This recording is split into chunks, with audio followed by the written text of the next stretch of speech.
ಎಲ್ರಿಗೂ ನಮಸ್ಕಾರ. ಇದು ಟಿವಿ ವಿಕ್ರಮ. ನಾನು ಡ್ಯಾನಿ ಪಿರೇರ, ಹಳ್ಳಿಮೈಸೂರು. ಇಂದು ಭಾರತೀಯ ಸನಾತನ ಧರ್ಮದ ಇತಿಹಾಸದಲ್ಲಿ ಅತ್ಯಂತ ಪವಿತ್ರವಾದ ದಿನ. ಕೇವಲ 32 ವರ್ಷಗಳ ಅಲ್ಪಾವಧಿಯಲ್ಲಿ ಇಡೀ ಭಾರತದ ಆಧ್ಯಾತ್ಮಿಕ ದಿಕ್ಕನ್ನೇ ಬದಲಿಸಿದ ಅದ್ವೈತ ಸಿದ್ಧಾಂತದ ಪ್ರತಿಪಾದಕರಾದ ಹಾಗೂ ಜಗದ್ಗುರುಗಳಾಗಿರ್ತಕ್ಕಂಥ ಶ್ರೀ ಆದಿಶಂಕರಾಚಾರ್ಯರ ಜನ್ಮ ಜಯಂತಿ. ಈ ಸುದಿನದಂದು ಅವರ ಜೀವನ ಮತ್ತು ಸಂದೇಶಗಳನ್ನು ಸ್ಮರಿಸೋದು ನಮ್ಮ ಭಾಗ್ಯ.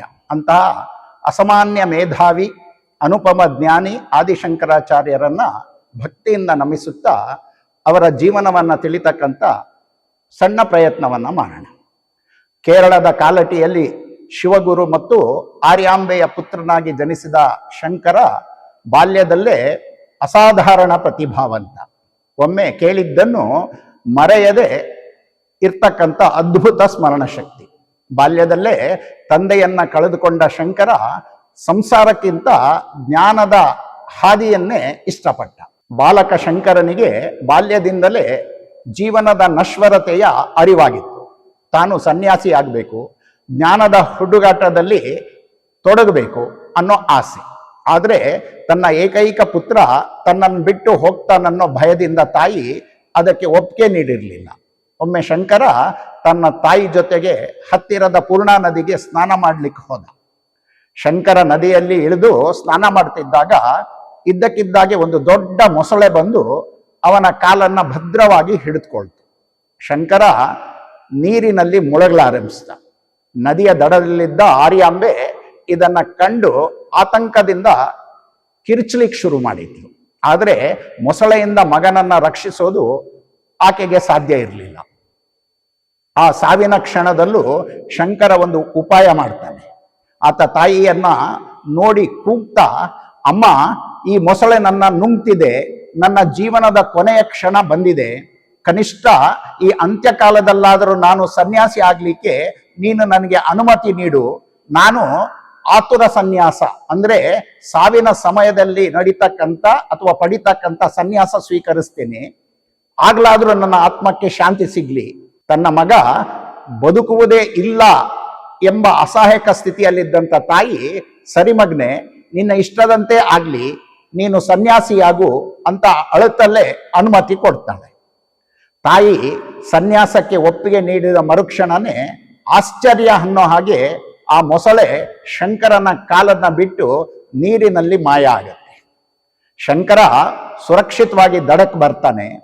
ಇದು ದೈವಿಚ್ಛೆಯಾಗಿರುತ್ತೆ. ತಾಯಿ ಮಾತು ಕೊಟ್ಟಿದ್ರಿಂದ ಮತ್ತು ಶಂಕರ ಸನ್ಯಾಸದ ಸಂಕಲ್ಪ ಮಾಡಿದ್ದರಿಂದ ಆತ ಅಂದೇ ಸಂಸಾರವನ್ನು ತೊರೆದು ಜ್ಞಾನದ ಹಾದಿಯಲ್ಲಿ ನಡಿಲಿಕ್ಕೆ ಸಿದ್ಧನಾದ. ಆಗ ಅವನಿಗೆ ಕೇವಲ 8 ವರ್ಷ. ಆದರೆ ಆತನ ತಾಯಿ ಆರ್ಯಾಂಬೆಗೆ ತನ್ನ ಒಬ್ಬನೇ ಮಗ ತನ್ನನ್ನ ಅಗಲಿ ಹೋಗ್ತಾ ಇದ್ದಾನೆ ಅನ್ನೋ ಅತೀವ ದುಃಖ. ಆಗ ಶಂಕರ ತಾಯಿಯನ್ನ ಸಮಾಧಾನ ಪಡಿಸ್ತಾ ಹೇಳ್ತಾನೆ, ಅಮ್ಮ, ನಾನು ಸನ್ಯಾಸಿಯಾದ್ರೂ ನಿನ್ನ ಮಗನಾಗೇ ಇರ್ತೀನಿ. ನಿನ್ನ ಕೊನೆಯ ಕಾಲದಲ್ಲಿ ನೀನು ನನ್ನನ್ನು ನೆನೆದ್ರೆ ಸಾಕು, ನಾನು ಎಲ್ಲಿದ್ರೂ ನಿನ್ನ ಬಳಿಗೆ ಬರ್ತೀನಿ, ನಿನ್ನ ಅಂತ್ಯಕ್ರಿಯೆಯನ್ನ ನಾನೇ ನೆರವೇರಿಸ್ತೀನಿ. ಈ ಮಾತಿನಿಂದ ಸಮಾಧಾನಗೊಂಡಂತ ತಾಯಿ ಸನ್ಯಾಸಕ್ಕೆ ಅನುಮತಿ ಕೊಡ್ತಾಳೆ.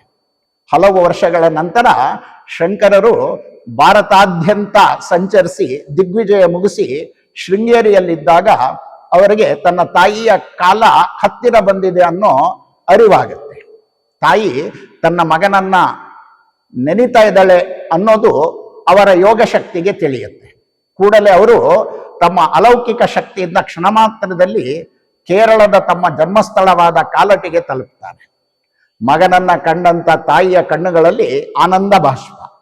ಆಕೆಯ ಅಂತ್ಯಕಾಲದಲ್ಲಿ ಶಂಕರರು ಅಲ್ಲಿಯೇ ಇದ್ದು ತಾಯಿಯ ಸೇವೆಗೆ ನಿಲ್ತಾನೆ. ಆರ್ಯಾಂಬೆಯು ನಿಧನರಾದಾಗ ಶಂಕರರು ಆಕೆಯ ಅಂತ್ಯ ಸಂಸ್ಕಾರ ಮಾಡಲಿಕ್ಕೆ ಮುಂದಾಗ್ತಾರೆ.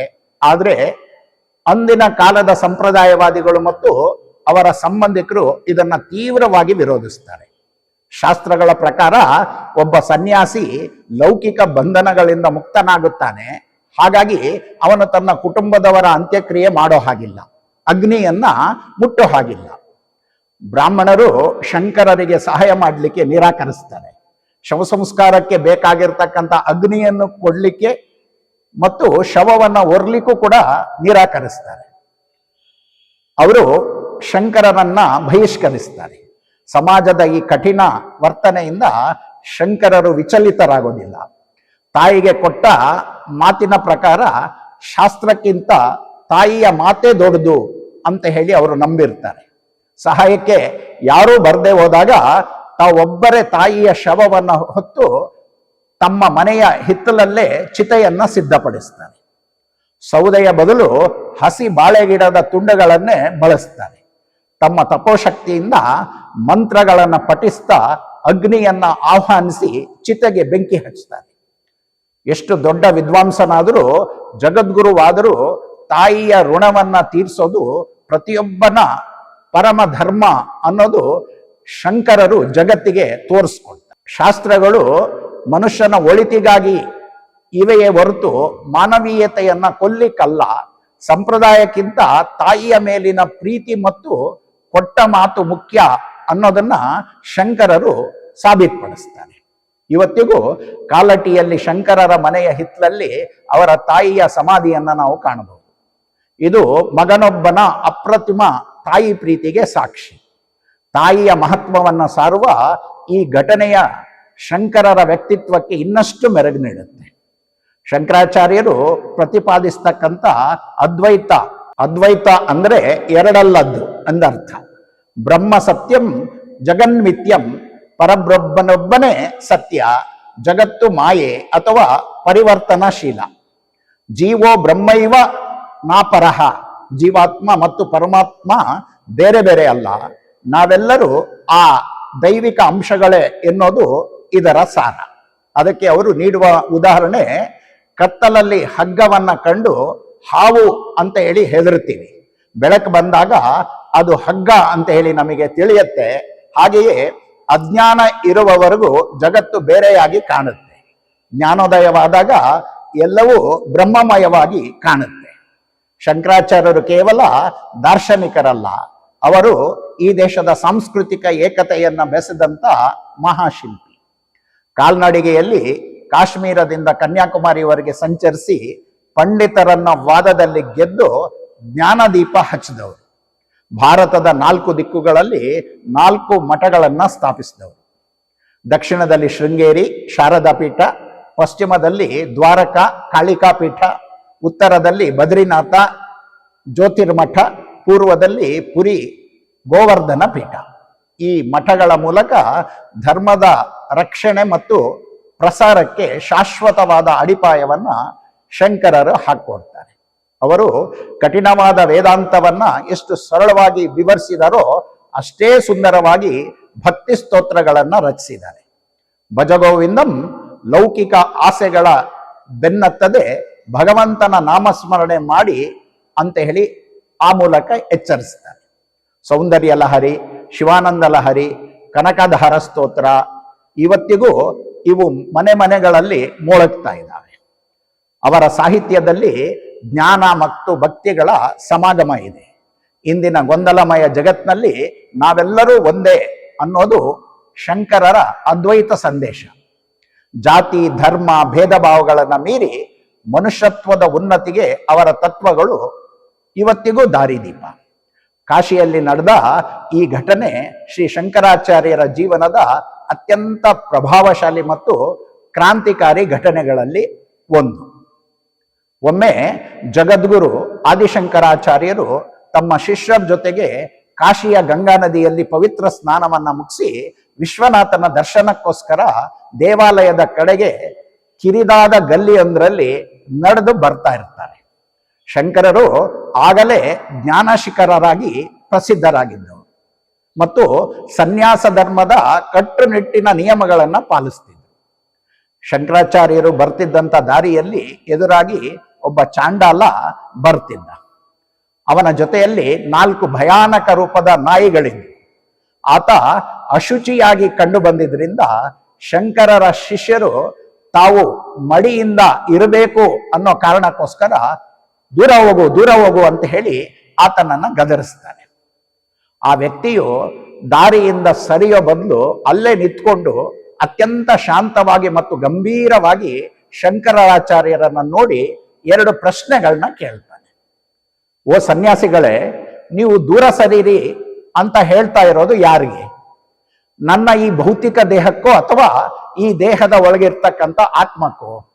ನಿಮ್ಮ ಅದ್ವೈತ ಸಿದ್ಧಾಂತದ ಪ್ರಕಾರ ಪವಿತ್ರವಾದ ಗಂಗೆಯ ನೀರಿನಲ್ಲಿ ಪ್ರತಿಫಲಿಸ್ತಕ್ಕಂಥ ಸೂರ್ಯನು ಮತ್ತು ಚರಂಡಿಯ ನೀರಿನಲ್ಲಿ ಪ್ರತಿಫಲಿಸುವ ಸೂರ್ಯನಿಗೂ ಏನಾದ್ರೂ ವ್ಯತ್ಯಾಸ ಉಂಟಾ?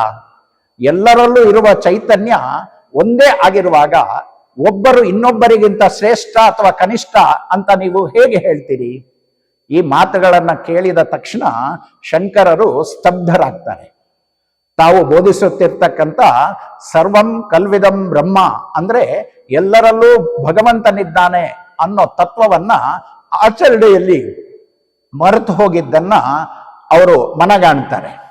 ತಕ್ಷಣವೇ ಅರಿವಿನ ದೀಪ ಅವರೊಳಗೆ ಬೆಳಗತ್ತೆ. ತಮ್ಮ ಎದುರಿಗಿರ್ತಕ್ಕಂಥ ವ್ಯಕ್ತಿ ಸಾಮಾನ್ಯ ಮನುಷ್ಯನಲ್ಲ, ಸಾಕ್ಷಾತ್ ಪರಶಿವನೇ ತನಗೆ ಪಾಠ ಕಲಿಸ್ಲಿಕ್ಕೆ ಅಂತೇಳಿ ಬಂದಿದ್ದಾನೆ. ಆತನ ಜೊತೆಲಿರ್ತಕ್ಕಂಥ 4 ನಾಯಿಗಳು ಅವು ವೇದಗಳ ಸಂಕೇತ ಅಂತ ಹೇಳಿ ಶಂಕರರು ಭಾವಿಸ್ತಾರೆ. ಶಂಕರರು ಆ ವ್ಯಕ್ತಿಯ ಪಾದಕ್ಕೆ ನಮಸ್ಕರಿಸ್ತಾರೆ ಮತ್ತು ಅಲ್ಲಿಯೇ 5 ಶ್ಲೋಕಗಳನ್ನು ರಚಿಸ್ತಾರೆ. ಇದನ್ನೇ ಮನೀಷ ಪಂಚಕಂ ಅಂತ ಹೇಳಿ ಕರೀಲಾಗುತ್ತೆ.